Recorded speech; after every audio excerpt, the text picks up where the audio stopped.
आपल्या सगळ्यांना माहिती आहे की जो प्रसंग या नाट्यगृहावर आला होता त्याच्यानंतर मी स्वतः या नाट्यगृहाला भेट दिली होती आणि शासनाकडनं 25 कोटी रुपये हे या संपूर्ण परिसराच्या अपग्रेडेशनसाठी दिलेले आहे। त्याच्यामध्ये नाट्यगृह आहे, कलादालन आहे, सोलार आहे, या सगळ्या गोष्टी त्याच्यामध्ये इन्क्लूड केल्या आहेत। काही प्रशासकीय बाबींमुळं नक्की उशीर झाला आहे, परंतु क्वालिटीचं काम महानगरपालिकेमार्फत केलं जाईल हा विश्वास आहे। महानगरपालिकेच्या सगळ्या अधिकाऱ्यांशी मी चर्चा केलेली आहेत। आता रंगकर्मींशी बोलून काही 2-4 सूचना देखील आम्ही केलेल्या आहेत। जसं हे नाट्यगृह जे आहे हे जर व्यावसायिक रंगभूमीच्या निर्मात्याला स्वस्त दरामध्ये आवश्यक असेल तर इथं सोलार देखील बसवलं जाणं गरजेचं आहे, जेणेकरून निर्मितीचा खर्च आणि नाट्यगृहाचा खर्च याच्यामध्ये ताळमेळ बसू शकतो।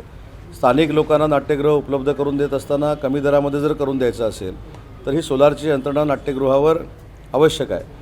आता आर्किओलॉजीच्या ताब्यामध्ये ही इमारत असल्यामुळं आम्ही बाकीच्या नाट्यगृहांवर जसं सोलार हे रूफिंगवर केलेलं आहे तसं इथं करता येणार नाही। मला आत्ताच महानगरपालिकेच्या अधिकाऱ्यांनी सांगितले की कलादालन जे आहे तिथं सोलारची सिस्टीम उभारण्याचं काम सुरू ते करणार आहे। मी त्याची कपॅसिटी वाढवायला सांगितलेली आहे।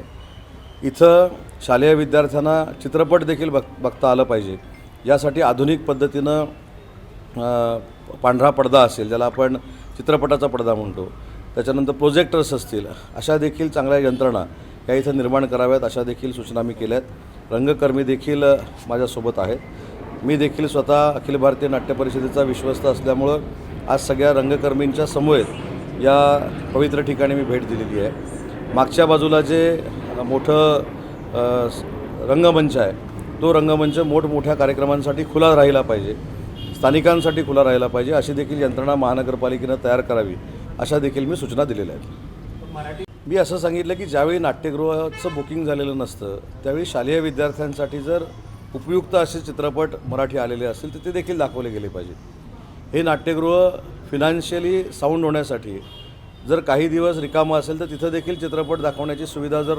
चांगले चित्रपट, आता ही जरा ऐतिहासिक वास्तू आहे तर या ऐतिहासिक वास्तूमध्ये मराठी भाषेसंदर्भातले, मराठी साहित्याबद्दलचे, मराठीचा इतिहास सांगणारे असे जर चित्रपट आपण दाखवले तर भावी पिढीला त्याचा फायदा होऊ शकतो।